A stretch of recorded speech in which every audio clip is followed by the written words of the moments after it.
Breaking news today. When Prigozhin's mutiny broke out, Putin fled Moscow. Wagner Group chief Yevgeny Prigozhin allegedly led a mutiny in which Russian President Vladimir Putin fled Moscow. This is according to an anonymous source who spoke with Newsweek. Once Russia's wealthiest man before falling out of favor with Putin, self-exiled oligarch Mikhail Khodorkovsky claims he followed Putin around during Prigozhin's brief rebellion on June 24. He claimed to have heard from a source that Putin had flown out of Moscow during the attempted coup and was likely headed to his home in Valdai, which is located about 250 miles away in between Russia's Tver and Novgorod regions. A number of sources, including aircraft tracking data, have pointed to Putin's absence from Moscow during the mutiny, and the information from Khodorkovsky's contact is the most recent indication of this. Khodorkovsky, 60, spent a decade in a Russian prison for what his detractors call politically motivated charges while he was the head of the energy company Yukos. In an early 2003 televised meeting with Putin, he was one of the first to call for democratic reform in Russia after condemning widespread corruption. The Russian president pardoned Khodorkovsky in 2013, but he continues to be a vocal opponent of Putin's rule. The Kremlin has labeled Khodorkovsky a foreign agent for claiming to know details about Putin's whereabouts during the Wagner mutiny. "We were keeping an eye on Putin at the time. It appears that he did leave Moscow and probably went to his residence in Valdai," Khodorkovsky told Newsweek from London.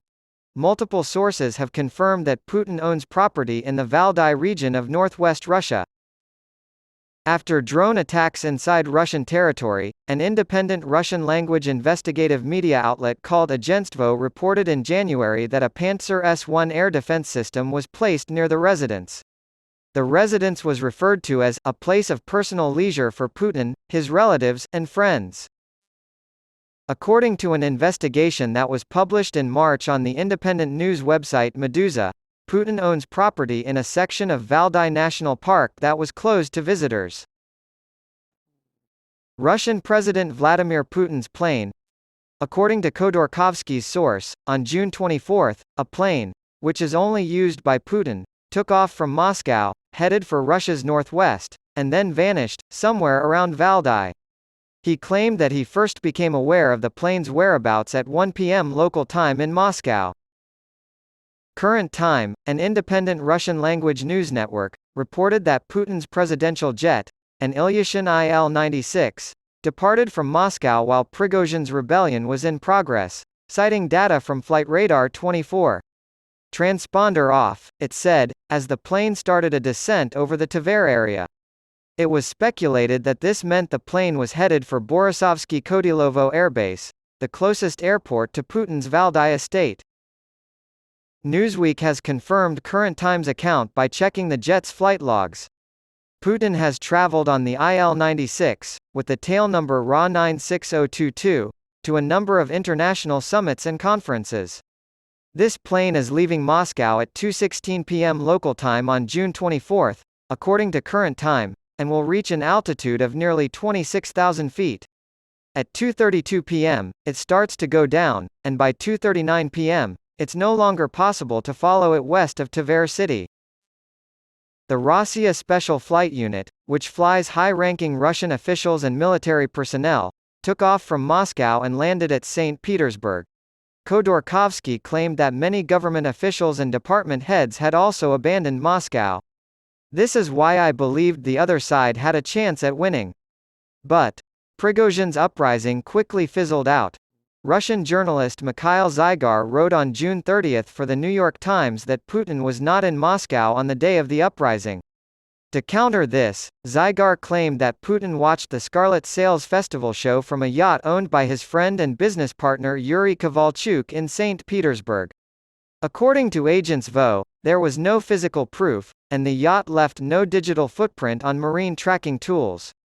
Transponders on Russian yachts, the report claimed, had been disabled in the past. Khodorkovsky's account has been corroborated by other sources.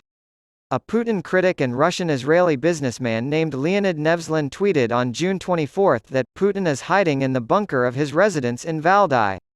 Nevzlin announced his decision to renounce his Russian citizenship several weeks into the war. His closest companions and business partners also made the trip.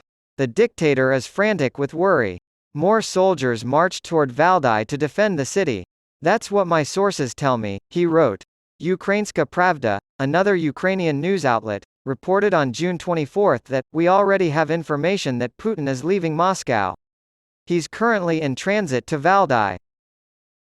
In a post for the Wilson Center think tank on June 30, journalist Boris Grozovsky wrote, "During the day, as the mutiny was unfolding, Putin fled Moscow and reportedly spent the next 24 hours at his Valdai estate."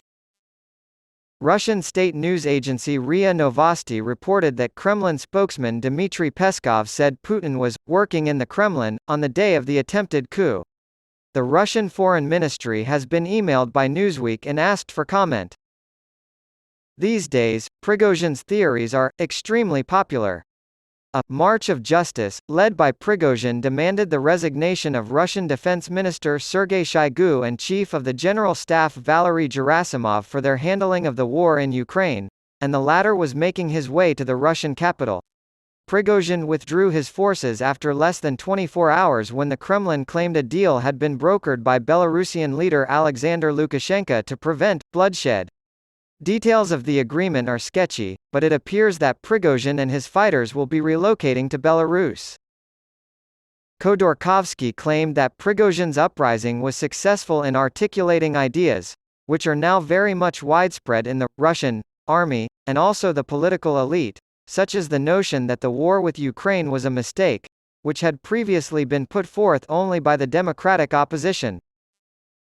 Today, it is a consolidated idea, both in the army and the political elite, he said.